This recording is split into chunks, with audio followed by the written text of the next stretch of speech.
Bismillahirrahmanirrahim. Assalamualaikum warahmatullahi wabarakatuh. Hello everyone, perkenalkan kami dari kelompok 5 PPG 003 PJOK UNM. Di sini kami akan membahas mengenai ruang kolaborasi topik 3 mata kuliah prinsip pengajaran dan asesmen yang efektif.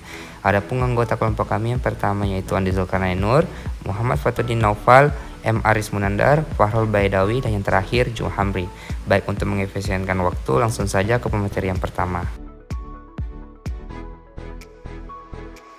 Baik, terima kasih atas kesempatannya. Di sini saya akan membahas mengenai format modul ajar dan komponen-komponen apa saja yang harus ada dalam sebuah modul ajar.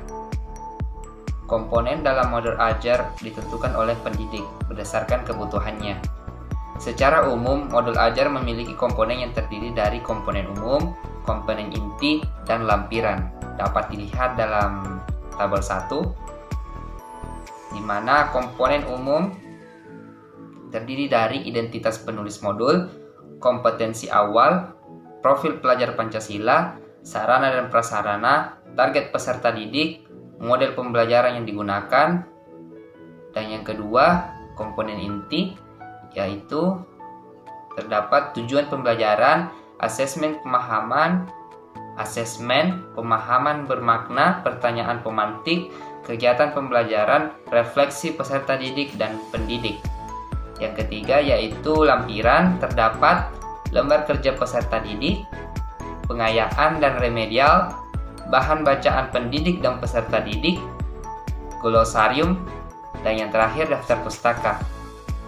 Tidak semua komponen di atas wajib tercantum dalam modul ajar dan dikembangkan oleh pendidik. Pendidik di satuan pendidikan diberi kebebasan untuk mengembangkan komponen dalam modul ajar sesuai dengan konteks lingkungan, karakteristik, dan kebutuhan belajar peserta didik. Itulah pembahasan dari saya serahkan ke materi selanjutnya. Baiklah, saya akan melanjutkan terkait alasan mengapa perlunya menyesuaikan proses pembelajaran dengan tingkat capaian dan karakteristik peserta didik. Yang pertama, yaitu untuk memfasilitasi bagi peserta didik yang memiliki kesiapan, minat, dan tingkat penguasaan kompetensi yang berbeda. Jadi perlu untuk menyesuaikan proses pembelajaran, karena ini terkait dengan bagaimana kita dalam memfasilitasi pembelajaran kepada peserta didik sehingga memperoleh pembelajaran yang sesuai dengan tingkat capaian dan karakteristik peserta didik itu sendiri. Yang kedua yaitu untuk memudahkan guru dalam merencanakan pembelajaran. Dan dalam perencanaan pembelajaran sangat penting untuk mengetahui karakteristik peserta didik untuk menjadi acuan dalam menyusun rancangan pembelajaran apa yang akan diberikan kepada peserta didik, sehingga dengan adanya acuan itulah yang akan mempermudah guru dalam merancang pembelajaran itu sendiri. Yang selanjutnya yaitu mengoptimalkan pencapaian tujuan pembelajaran. Dengan adanya pengetahuan tentang tingkat capaian dan karakteristik peserta didik, maka akan mudah untuk melihat atau memperoleh tujuan dari pembelajaran itu sendiri yang sudah dirancang oleh guru pada awal pembelajaran. Selanjutnya yaitu penyesuaian pembelajaran akan memberikan dukungan kepada peserta didik pada fase perkembangan yang beragam. Peserta didik yang belum mampu mencapai capaian pembelajaran di fasenya akan mendapatkan pendampingan oleh guru untuk bisa mencapai capaian pembelajarannya. Dengan pengetahuan terkait tingkat capaian pembelajaran, maka guru bisa membimbing para peserta didik apabila pada fasenya belum mampu untuk memperoleh capaian atau tujuan dari pembelajaran itu sendiri. Jadi mungkin itu yang bisa saya sampaikan terkait alasan perlunya menyesuaikan proses pembelajaran. Sekian, terima kasih. Ya, terima kasih kesempatannya. Saya akan menjelaskan rencana pembelajaran yang tertuang dalam modul ajar atau RPP yang dibuat oleh guru sekolah di mana mereka melaksanakan PPL. Kelompok kami menggunakan modul ajar kurikulum ke-13 yang dikembangkan oleh salah satu guru PJOK di SMP Negeri 2 Makassar, yaitu Ibu Seniwati, pada materi aktivitas gerak spesifik permainan sepak bola kelas 9. Terima kasih. Ya, yang keempat yaitu secara berkelompok menelaah kesesuaian pembelajaran dengan tingkat capaian dan karakteristik peserta didik dari sebuah contoh perencanaan pembelajaran yang disediakan. Yang pertama yaitu untuk komponen observasinya, kesesuaian tujuan pembelajaran dengan capaian pembelajaran. Adapun hasil observasi atau catatannya, tujuan pembelajaran tidak sesuai dengan capaian pembelajaran karena peserta didik hanya sampai tahap merumuskan. Padahal tuntunan capaian pembelajaran untuk peserta didik di kelas 9 yaitu mampu mendemonstrasikan, melakukan atau menerapkan variasi dengan kombinasi gerak spesifik permainan bola dengan benar. Yang kedua yaitu kesesuaian tujuan pembelajaran dengan langkah-langkah pembelajaran. Hasil observasi atau catatannya, secara umum langkah pembelajaran yang direncanakan sesuai dengan tujuan pembelajaran. Yang ketiga yaitu perumusan tujuan pembelajaran. Tujuan pembelajaran atau langkah-langkah pembelajaran dengan asesmen pembelajaran tersusun jelas, sistematis, dan sesuai dengan capaian pembelajaran. Itu hasil catatan dan observasi. Adapun yang keempat, untuk komponen observasinya, komponen sikap pada modul ajar atau RPP sudah memuat karakter profil pelajar Pancasila. Adapun hasil observasi atau catatannya, modul ajar atau RPP tidak membuat karakter profil Pancasila pada materi pembelajaran yang ditemukan pada PPL 1 ini. Yang kelima yaitu model ajar atau RPP dibuat dengan bahasa yang jelas dan mudah dipahami. Adapun catatannya, modul ajar disusun dengan bahasa yang jelas dan mudah dipahami. Menurut kami yang poin nomor 5 ini sesuai dengan komponen observasi dan hasil observasi catatan ini. Adapun yang keenam, komponen observasinya terdapat pertanyaan pemantik yang merujuk pada konsep inti tujuan pembelajaran. Catatan observasi atau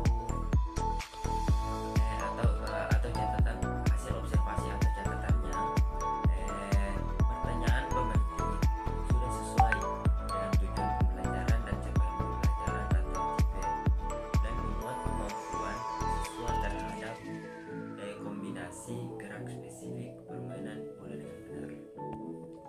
Yang ketujuh, kegiatan pembelajaran dan media pembelajaran yang ditentukan dan mengakomodir perbedaan belajar siswa, autodik, visual, dan kinestetik dan lain-lain.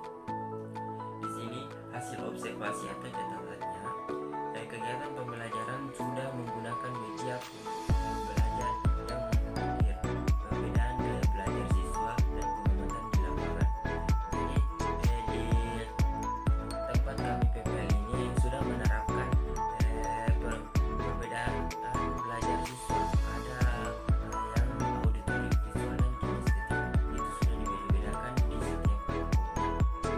Yang kedelapan, untuk komponen observasinya, kegiatan pembelajaran yang dibuat sudah mengakomodir kebutuhan dan kemampuan siswa. Hasil observasi dan catatannya, di sini modul ajar telah disusun untuk mengakomodir kebutuhan dan kemampuan siswa. Menurut kami ini sudah sesuai. Yang kesembilan, komponen observasinya. Yang kesembilan untuk komponen observasinya, yaitu kegiatan pembelajaran dan asesmen memuat aspek kognitif, psikomotor, dan afektif.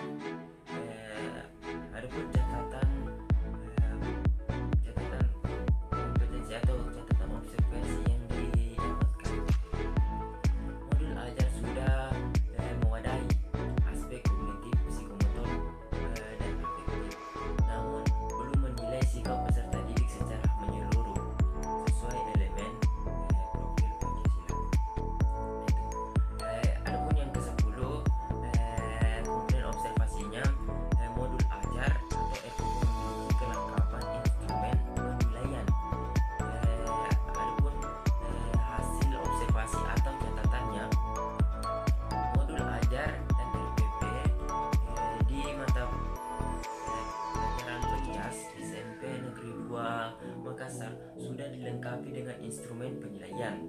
Namun untuk rubrik penilaian yang belum terlalu spesifik. Yang ke-11 untuk komponen observasinya, kegiatan disusun secara runtut dan sistematis sesuai alokasi penilaian. Hasil observasi atau catatannya, alokasi waktu 79 IP kali 40 menit sudah sesuai dengan kegiatan pembelajaran yang direncanakan yang ada di RPP atau modul ajar. Adapun yang ke-12 untuk komponen observasinya, yaitu modul ajar atau RPP menyertakan kegiatan yang berpusat pada peserta didik. Hasil observasi atau catatan yang didapatkan di lapangan, kegiatan sudah disusun untuk melibatkan peserta didik yang secara aktif. Di sini dapat kita temukan bahwa di SMP Negeri 2 Makassar sudah menerapkan kurikulum merdeka yang berpusat pada peserta didik. Dapat dilihat dari RPP atau modul ajar yang kita observasi. Adapun yang ke-13 untuk komponen observasinya, terdapat asesmen awal untuk mengikuti kompetensi dan kesiapan siswa. Hasil observasi atau catatan, guru telah merencanakan pembelajaran dengan menyiapkan asesmen diagnostik dan pretest di awal pembelajaran. Namun, untuk pertanyaan pretest kurang sesuai dengan capaian pembelajaran yang dituntut untuk fokus. Adapun yang ke-14, komponen observasinya yaitu asesmen dibuat sesuai dengan capaian pembelajaran dan tujuan pembelajaran. Yang catatan yang ditemukan atau observasi yang telah dilakukan, LKPD 1 yang disusun sudah sesuai dengan capaian pembelajaran yang telah atau yang direncanakan. Begitupun dengan di LKPD 2. Yang ke-15 untuk komponen observasinya, asesmen yang tertera di modul ajar atau RPP selaras dengan kegiatan pembelajaran. Catatan atau hasil observasi yang didapatkan, di situ asesmen yang tercantum dalam modul ajar telah sesuai dengan kegiatan pembelajaran, meliputi asesmen aktivitas peserta didik, tes tertulis dan penugasan, tes praktik, dan foto video. Adapun ke-16, kesusunan asesmen dengan tuntutan pembelajaran abad 21. Di sini hasil observasi atau catatan yang didapatkan, asesmen pada pretest atau dan post-test sudah menuntut siswa untuk memiliki komponen 4C dan HOTS. Yang ke-17, kelengkapan komponen modul ajar sesuai dengan kurikulum merdeka. Dan di sini hasil observasi yang didapatkan, modul ajar telah memenuhi komponen modul ajar yang terdiri dari komponen umum, komponen inti, esensial bermakna, konseptual, dan lampiran. Adapun yang ke-18 untuk komponen observasinya, modul ajar atau RPP memuat alternatif kegiatan untuk diimplementasikan pada lingkungan sekolah yang berbeda. Hasil observasi atau catatan pembelajaran, kegiatan pembelajaran sudah memanfaatkan lingkungan secara maksimal atau langsung tanpa harus menggunakan prototipe pembelajaran, sehingga peserta didik dapat menerima pembelajaran secara konseptual berdasarkan lingkungan secara nyata. Adapun mungkin hanya 18 yang kita dapatkan di sini. Selebihnya itu saya